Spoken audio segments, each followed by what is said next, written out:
Today's Rhema word. As one whom his mother comforts, so I will comfort you. Isaiah chapter 66 verse 13. Amen. ஒருவனை அவன் தாய் தேற்றுவது போல் நான் உங்களை தேற்றுவேன். ஏசாயா 66:13. ആമേൻ. അമ്മ ആശ്വസിപ്പിക്കുന്നത് പോലെ യഹോവ നിങ്ങളെ ആശ്വസിപ്പിക്കും. യെശയ്യാവിന്റെ 66:13. ಒಬ್ಬನನ್ನು ಅವನ ತಾಯಿ ಆದರಿಸುವ ಪ್ರಕಾರವೇ ನಾನು ನಿಮ್ಮನ್ನು ಆದರಿಸುವೆನು. ಯೆಶಯ್ಯ 66:13. ఆమేన్.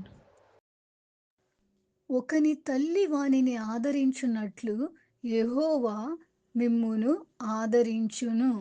యెషయా 66:13. ఆమేన్.